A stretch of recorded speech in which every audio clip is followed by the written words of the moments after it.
It's like, that was an interesting shift that I had this morning when I saw my first sales.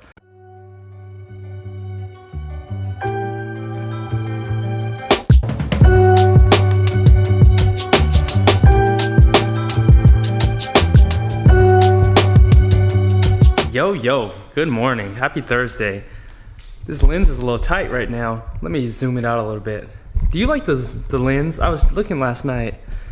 Do you like it better zoomed in? This is like a 14 right here, like a 14 close or a 7 wide. I like the wide shot personally. Let me make sure I'm focused because it gives, you know, more field of view. I love that. So it's not all up in your grill. Know what I'm saying?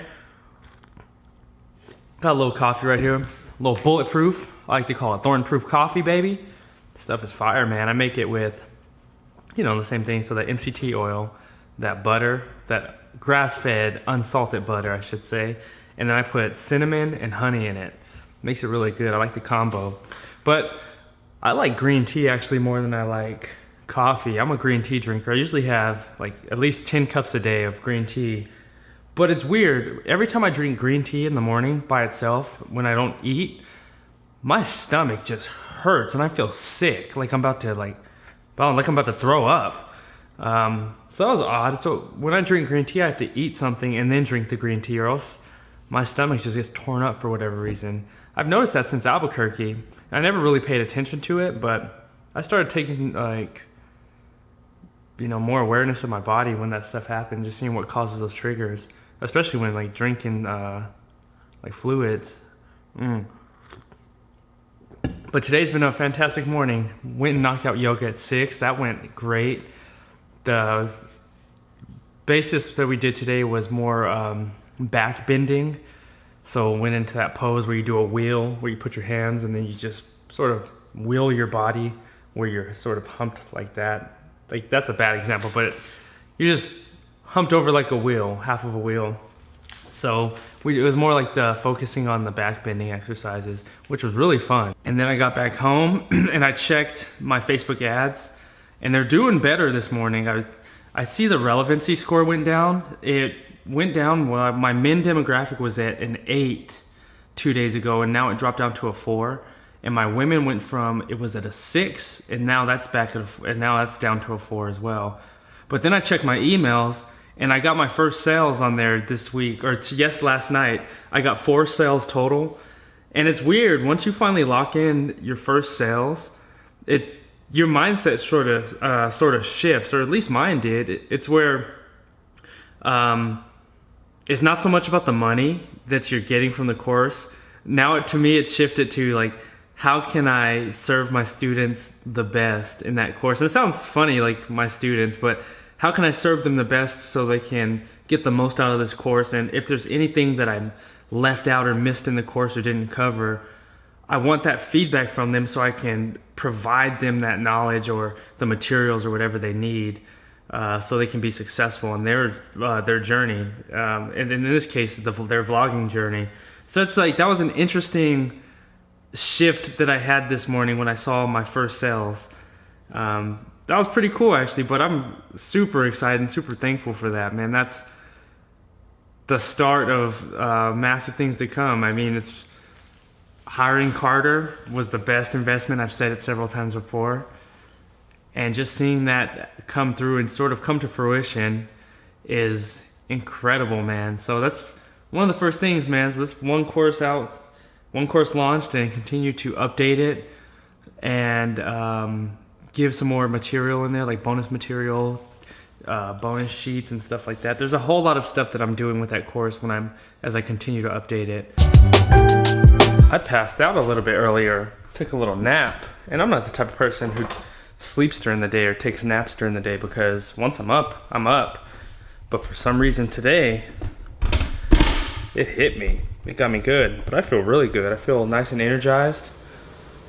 Man, I feel good. Just my body feels, I think starting to listen to my body more has been helpful, not just pushing through being tired, because I know how to push through being tired when I'm like just dragging, just like continue to grind out work. But then I start thinking like, is it really productive sometimes to do that?